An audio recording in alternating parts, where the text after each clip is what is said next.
I know I keep making videos on the economy, but I just want to emphasize how fucked we Gen Z people are, right? And the boomers just don't get it. Especially my dad. He kept emphasizing to me over the years that the only thing he can offer me is a good education. And he comes from a generation where the first job he got after he completed his education is the one he has right now. He's been promoted in the same company, but he's been there for 30 years. And he always emphasized the importance of studying hard. But that little part of me that believed him was instantly crushed when I saw the contrary on so many occasions. Actually, pretty much on every occasion. I tried to do everything right? Like, I got my degree in a useful field, actually in multiple fields. I did the internships, yet I just find myself in a fast food place working next to fucking high school dropouts. That's how bad the job market is. You don't choose the industry you want to go into. The industry chooses you. And I don't see this changing anytime soon. The genie's already out of the bottle. We're already getting to a point where things are getting automated and all these skilled jobs are going overseas. So we're basically left with the scraps at this point. Wages are stagnating, yet you have all these boomers telling their kids to move out of the house, bro. Ooh. And shaming young men for not having their own place, right? Which makes zero sense. If I could afford to move out cheaply, I'd be more than happy to. But if you're spending 90% of your income on shelter, and like if you can't even even if you could afford food and shelter, what's the point of moving out? Like you're like running on a treadmill and like not going anywhere, right? What's the point of putting the best effort into the job you get and not going anywhere, especially when the only place that's hiring is Taco Bell, right? Like you work your ass off cleaning the floors and the toilet, and that's not gonna get you anywhere, right? What are you gonna get? Cleaning skills that go nowhere? Like there's literally no point in working if the only jobs that are available are absolute garbage. And a lot of the people that I know, college educated people, are stuck in these shitty jobs. They make around minimum wage and their hours are garbage. They ask for open availability, aka having no life availability, and you end up with around 12 hours a week. So those who are left to rot in the McWage cage virtually have no purchasing power. And they're so poor, they can only afford the basics, even though they're already living with their parents, right? They're not paying rent, yet they still can't afford or save up for their own car, since an entry-level car goes for around $30,000 at this point. And people keep talking about the internet addiction that our generation has, but I just think it's due to the fact that we're poor. Like I go to the shopping center, right? And a small meal at the McDonald's or the Taco Bell costs around $20. How is anyone supposed to afford that if everyone's making $15 to $20 an hour? Like I hear all these stories from my parents where they were doing this and that during college or grad school. I remember my dad talking about his escapades, skydiving and rock climbing as a grad school student. And I mean, he didn't grow up rich, and back then you could afford to do those things on a minimum wage job. And the same could be said about the 90s. Everyone was going to the movies, going to restaurants and whatnot, and those things are simply unaffordable these days. During the few times I went to restaurants or did any of these activities, all of these places sit empty. I remember the last time I went out in any way was this Mexican restaurant about a month ago, and I noticed that obviously no one was there, and the portions seemed to be smaller than usual, right? I remember having these enchiladas, and they would be fairly large, right? You would get 3 enchiladas for around $15, and each of them were around the size of my fist. I know I have subhuman tiny hands due to my short height, but I mean they're fairly large, right? For what you paid. It was around $15. However, like these days, I remember them being half the size, and they had these portions of beans and rice, and they took up a larger portion of the plate. So obviously they decreased the amount of the more expensive ingredients that were there and replaced them with the cheaper ones. This is in stark contrast to when I was geomaxing in Argentina. It's night and day. People actually go out. It was the first time that I felt that I had any buying power. I had to go to a third world country with a first world wage just to eat out a couple times a week, like many people did back in the 90s and early 2000s. And those who actually have purchasing power are the select few that have connections. What you can do slash what you know doesn't matter at this point. And I'm sure I'm going to get many comments trying to make it out to be my fault by making a million assumptions, saying that I got a meme degree or how I should have just gotten into the trades, blah blah blah. But this literally applies to any discipline.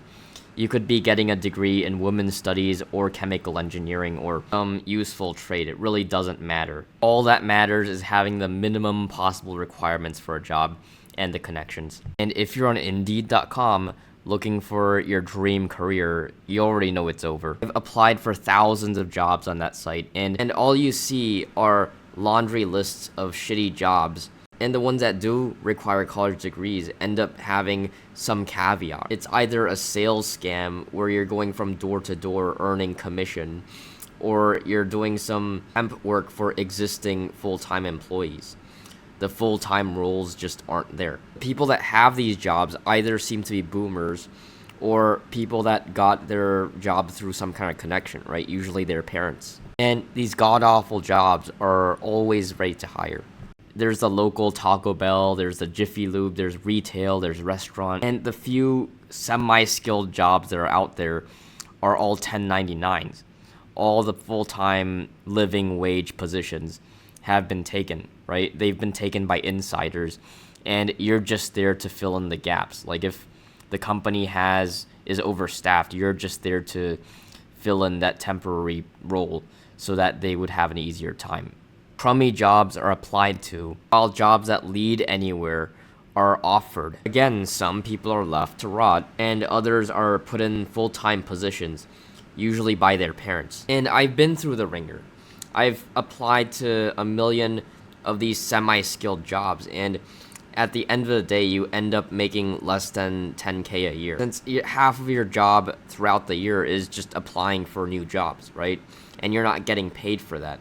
And I'm thinking to myself, I might as well just work at the McDonald's at this point. And internships are a joke. They're literally just the same semi-skilled jobs with the same contract. They're around 6 months max, and you barely get paid for the amount of skill and effort that's required for these roles. Jobs are kind of reminiscent of academia these days.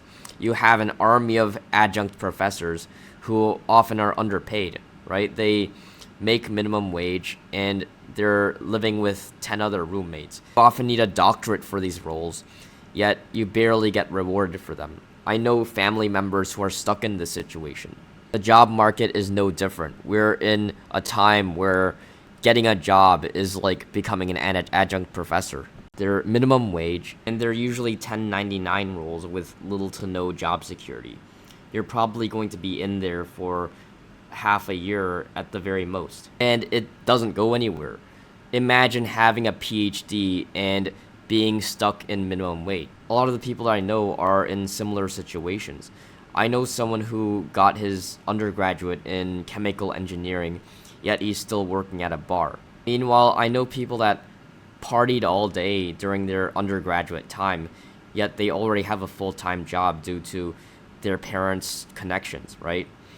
But I don't think a lot of people really grasp what I mean by connections. It doesn't mean someone you meet at a job fair or someone you make friendship/acquaintances. Connections aren't something that you purposefully seek. They're just things that are inherent to your upbringing, right? Like again, someone who you meet at a job fair has no incentive to find you a job or see you succeed for that matter. You're literally a stranger to these people, so they will just see you as competition. And I don't think a lot of people want to hear this, but even your own friends will see you as competition if you're in a work environment. I think in another video, I talked about how a kid I knew in high school, we went to the same college, right? And he literally chose the easiest major possible. He switched from a more difficult major to an easier major. and all he did was party, right? And he literally just took these minimum wage jobs to fund his party habits. Yet daddy found him a job right out of college, and this could be said about the trades as well. And pretty much everyone I know that is in the trades that's around my age got their job through their parents, right? Like I remember this one person that I met at a Comic-Con, and he had a job at my age, right? He was already making what, like 55,000 a year, and that's because he was working for his dad's installation company, right? They were installing some parts in different homes. So like 99% of the time, you don't just go to a trade school and just become an apprentice. That doesn't work that way. These are still competitive roles. And I think AI has a lot to do with the fact that most people can't get, for example, a lot of my skill sets seem to be useless, at least at the entry level. I know how to write code / develop software. I know how to make digital art. I know how to edit videos, obviously. And a lot of my academic work revolved around writing and research. These are all things that can be replaceable at the entry level. A lot of the stuff that I did in C# was easily done in AI. I remember using ChatGPT to write scripts that I needed to use in Unity, for example. Like, these skills are easily replaceable. Art goes without question, and at this point, research and writing can be done by AI. Like, these days, I see a lot of videos on YouTube garnering millions of views, yet they were all written by AI. No one is going to be hiring for these more skilled jobs, since they're just going to make them use these AI tools to make them 10 times more productive. So there's no hope for us. We're at the point where the only way you will get into these jobs is if you know someone in these industries, because no one is going to be hiring people at the entry level. So, I mean, we're either picked or we're left to rot in these minimum wage jobs. All that matters is having the minimum possible requirements to be eligible for certain jobs. Like, if you want a job as an accountant, it doesn't matter whether you have your undergraduate degree in accountancy or if you have one in art history. Like, it doesn't matter how useful your degree is and how relevant it is to the job you're quote-unquote applying for. I don't know, we've kind of gone full circle with this topic, but the main point I'm trying to make is that Gen Z is cooked. You're either in the industry or you're fucked.